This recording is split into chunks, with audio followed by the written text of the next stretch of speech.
ইউক্রেনের সঙ্গে ২.৫ বছরেরও বেশি সময় ধরে লড়াই চলছে রাশিয়ার। শুরু থেকেই ইউক্রেনকে সহায়তা করছে যুক্তরাষ্ট্রসহ পশ্চিমা বিশ্বের একাধিক রাষ্ট্র। এমনকি রাশিয়ার ওপর ক্রুজ মিসাইল হামলা নিয়ে ইউক্রেনকে গ্রিন সিগন্যাল দিতে পারে যুক্তরাষ্ট্র ও ব্রিটেন। এই পরিস্থিতিতে পারমাণবিক অস্ত্র ব্যবহার নিয়ে পশ্চিমা বিশ্বকে হুঁশিয়ারি দিলেন রাশিয়ার প্রেসিডেন্ট ভ্লাদিমির পুতিন।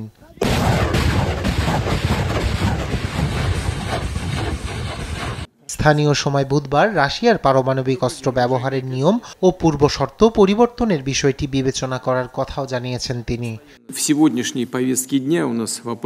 যদি প্রচলিত ক্ষেপণাস্ত্র দিয়ে রাশিয়ায় আঘাত করা হয় তাহলে জবাবে রাশিয়া পারমাণবিক অস্ত্র ব্যবহার করতে পারে এবং কোনো পরমাণু শক্তিধর দেশের সমর্থনে যদি কোনো দেশ রাশিয়ায় হামলা চালায় তবে সেটি যৌথ হামলা বলে বিবেচনা করা হবে। অর্থাৎ রুশ ভূখণ্ডে মিসাইল হামলা চালানো হলে জবাবে পারমাণবিক অস্ত্র ব্যবহার করবে রাশিয়া।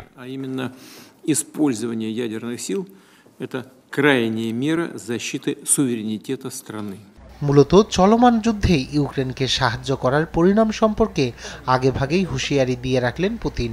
এদিকে পুতিনের মন্তব্যের প্রতিক্রিয়ায় জেলেনস্কির chief of staff Andriy Yermak বলেছেন, বিশ্বকে ভয় দেখানোর জন্য পারমাণবিক ব্ল্যাকমেইল করা ছাড়া রাশিয়ার কাছে আর কিছু নেই। পুতিনকে ব্যঙ্গ করেছেন ইউক্রেনের প্রেসিডেন্ট ভলোদিমির জেলেনস্কিও। রাশিয়ার সঙ্গে যুদ্ধের অবসান ঘটাতে ব্রাজিল ও চীনের প্রচেষ্টাকে প্রত্যাখ্যান করেছেন তিনি।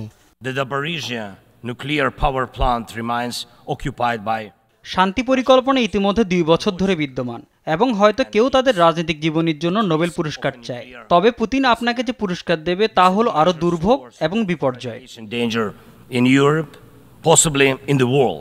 এদিকে ইউক্রেনের পুনরুদ্ধার ও পুনর্গঠনের জন্য সমর্থনের একটি যৌথ ঘোষণাপত্রে স্বাক্ষর করেন মার্কিন প্রেসিডেন্ট জো বাইডেন ও অন্যান্য বিশ্ব নেতারা। এতে ইউক্রেনকে ভবিষ্যতে যুদ্ধে এবং শান্তিতে সমর্থনের প্রতিশ্রুতি দিয়েছেন তারা। রায়হান কবির শুভ্র, নিউজ ডেস্ক, দেশ টিভি।